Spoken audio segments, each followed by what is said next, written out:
मैं all India Pasmanda मुस्लिम समाज का राष्ट्रीय अध्यक्ष डॉक्टर शाकिर मुझे आज मैंने चूंकि नेशनल लेवल पे अपना संगठन बनाया है, इससे पहले मैं ऑल इंडिया पसमानदा समाज में प्रदेश अध्यक्ष था और 4 राज्यों का प्रभारी था। लेकिन मैंने महसूस किया कि जो मेरी मांगे थी, जो मैं करना चाहता था, उसको जो ऑल इंडिया पसमानदा समाज के संस्थापक थे वो किसी पार्टी के दबाव में मुझे खुल के काम नहीं करने दे रहे थे। इस व्यथा को, इस दर्द को लेकर मैंने चिंता जाहिर की और मैंने अपनी टीम से डिस्कस किया।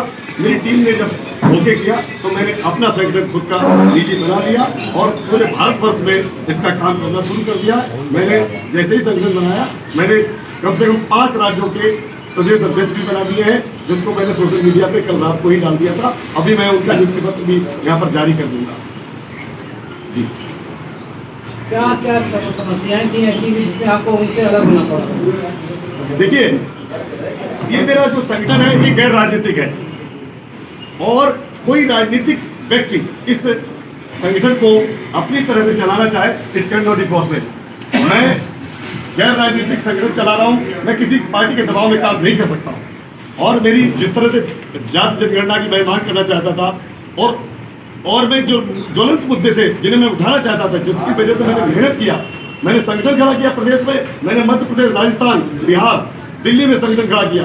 और जब उन्हें पता चला कि ये व्यक्ति बहुत एनर्जेटिक है और बहुत तेजी से काम कर रहा है, शायद उनके पैरों की जमीन जो थी वो खिसक रही थी, इसलिए मैंने उस संगठन को तिलांजलि देकर और ये अपना संगठन ऑल इंडिया पसमानदा मुस्लिम समाज बना।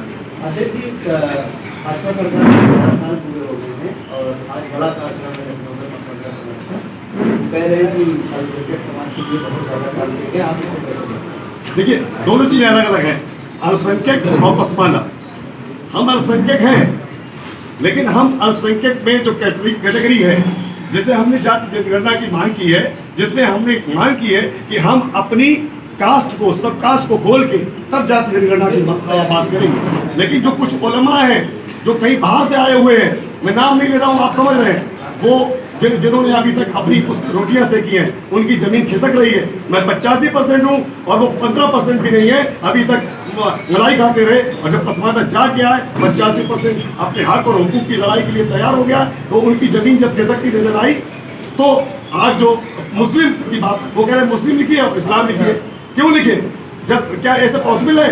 जब तक हमारी गिनती नहीं होगी तब तक हमारी भागीदारी सुनिश्चित नहीं होगी। जितनी हमारी संख्या है उतनी हमें भागीदारी चाहिए और इसके लिए हमें किसी मुल्ला और मौलाना और उलेमा की जरूरत नहीं है।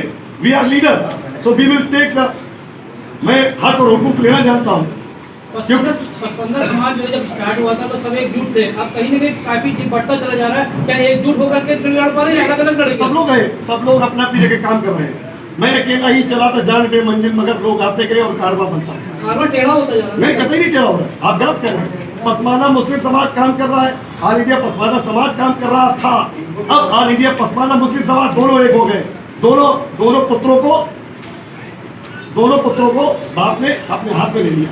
प्राथमिकता क्या रहेगी पसमानदा समाज सबसे पहले तो जाति जनगणना की बात कर रहा, निजीकरण की बात कर रहा। निजीकरण से जो हमारा जो वो है खत्म होता जा रहा, आरक्षण जो खतरा बढ़ रहा है। जब आरक्षण ही नहीं रहेगा तो हक और हुकूक क्या मिलेगा? जैसे मैंने अभी वक्फ बिल का समर्थन किया तो मेरे ऊपर जानलेवा हमला हुआ। जो कट्टरपंथी लोग हैं उन्होंने जानलेवा हमला किया फरुखाबाद के अंदर और FIR दर्ज कराई मैंने उन लोगों कट्टरपंथियों के खिलाफ। ये सब लोगों को मालूम, सारी मीडिया को मालूम है। मैं डरने वाला नहीं हूँ, मौत एक दिन आएगी और मौत हक बरक है। मैं किसी से नहीं डरता हूँ, सिर्फ अल्लाह के अलावा। और मैं आपको बता दूं, मैं अपना हक लेके रहूंगा। ये मैंने कसम खाई है कि मैं अपना हक लेके रहूंगा। और आपकी बात रही जहाँ तक अलग अलग की, सब एक हैं और एक जन बन के रहेंगे। सारे लोग इसी बैनर के नीचे आएंगे इंशाल्लाह। और अगली मीटिंग जब होगी दिल्ली में तो सारे लोग मेरे साथ बैठे होंगे, एक तरफ ये होंगे एक तरफ वो होंगे, जिनकी बात आप करेंगे। एक आखिरी सवाल रहेगा, बड़ा अहम सवाल है कि आप पसमानदा समाज के राष्ट्रीय अध्यक्ष बने, क्या स्ट्रेटेजी आपने बनाई है, किस तरह से उनके उत्थान के लिए कार्य करेंगे और क्या कुछ कार्य करेंगे? सबसे पहले तो बिना संगठन के कुछ नहीं होता। आज कांग्रेस इतनी बड़ी पार्टी है, संगठन चरमरा रहा है। बिना संगठन, मैं सबसे पहले संगठन खड़ा करूंगा। जब मैं संगठन खड़ा कर लूंगा उसके बाद मैं मांग रखने की बात करूंगा। पहले तो मैंने नया संगठन बनाया है, मुझे पूरे हिंदुस्तान में इस संगठन को खड़ा करना है। आपके संगठन में उलमा भी राष्ट्रीय इंडियन पार्टी सेकुलर से मैं राष्ट्रीय अध्यक्ष हूँ। दरअसल ऑल इंडिया पसमानदा मुस्लिम समाज का ये एक संगठन है।